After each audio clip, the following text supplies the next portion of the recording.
अब हम लोग मौर्य साम्राज्य के अगला टॉपिक जो है बिंदुसार के बारे में पढ़ेंगे।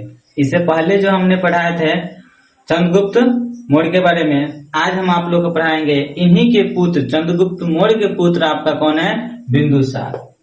ठीक है, बिंदुसार है, यह बिंदुसार चंद्रगुप्त मौर्य के पुत्र हैं। इनका शासन काल देखे तो वह है 298 ईसा पूर्व से 273 ईसा पूर्व, 298 ईसा पूर्व से 273 ईसा पूर्व इसका शासन काल रहता है मौर्य साम्राज्य में। ठीक है, चंद्रगुप्त मौर्य के बाद जब चंद्रगुप्त का मृत्यु हुआ था, जब चंद्रगुप्त मौर्य का जो मृत्यु हुआ था 298 ईसा पूर्व में हुआ था। किसके वजह से हुआ था? उपवास के वजह से, संलेखन के द्वारा हुआ था। ठीक ना, मैसूर में। तो चंद्रगुप्त मौर्य के मृत्यु के बाद बिंदुसार राजा बनता है। कौन बनता है? बिंदुसार। कहाँ का राजा? मौर्य साम्राज्य का। कहाँ का राजा बनता है? मौर्य साम्राज्य का राजा बनता है कौन? बिंदुसार। बिंदुसार 25 वर्षों तक वहां पे शासन करते हैं। कहाँ पे? मौर्य साम्राज्य में। मौर्य साम्राज्य में बिंदुसार 25 वर्षों तक शासन करते हैं। तो इनको याद रखिएगा, ये सबसे मोस्ट इम्पोर्टेंट है कि किनको अमित्रघात की उपाधि मिली थी, या कह सकते हैं शत्रुओं के संहारी की उपाधि किनको मिला था? तो बिंदुसार को मिला था। ठीक है, अमित्रघात की उपाधि किनको मिला था?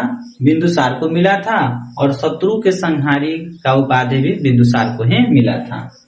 याद रखना है, सबसे मोस्ट इम्पोर्टेंट है। ठीक है, इनके शासन काल में तक्षशिला में 2 बार विद्रोह होता है। तक्षशिला पर कितने बार विद्रोह होता है? 2 बार विद्रोह होता है। पहला विद्रोह को जो पहला विद्रोह जब हुआ था उसका दमन जो होता है, वो उसका दमन यानी कि उसको रोक दिया कौन? अशोक, राजकुमार अशोक जो है उनको उस विद्रोह को रोक दिए। जब दूसरे बार विद्रोह होता है तब उनका विद्रोह उन विद्रोह को रोक देते हैं सुसीम, राजकुमार सुसीम। ये दूसरे विद्रोह, यानी कि याद रखिएगा कि तक्षशिला विश्वविद्यालय में, यानी कि तक्षशिला में बिंदुसार के शासन काल में कितने बार विद्रोह होता है? 2 बार विद्रोह होता है। पहले विद्रोह का दमन किसने किया? अशोक ने किया। दूसरे विद्रोह का दमन किसने किया? राजकुमार सुसीम ने किया। याद रखना है। और इसी में सबसे मोस्ट इम्पोर्टेंट और एक आगे है कि इन्हीं के शासन काल में, यानी कि बिंदुसार के शासन काल में ही यूनानी जो शासक थे एंटियोकस, कौन थे?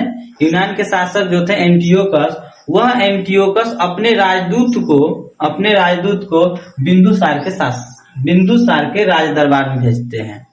जिस तरह से सेल्यूकस निकेटर के राजदूत मेगास्थनीज जो थे वह चंद्रगुप्त मौर्य के दरबार में आए थे, ठीक उसी प्रकार यूनानी के एक शासक है जिनका नाम था एंटियोकस, वो भी अपने राजदूत को किनके राज दरबार में भेजते हैं? वह बिंदुसार के राज दरबार में भेज देते हैं। ठीक है, तो याद रखिएगा अमित्रघात किसको कहा जाता है? अमित्रघात की उपाधि किनको मिला था?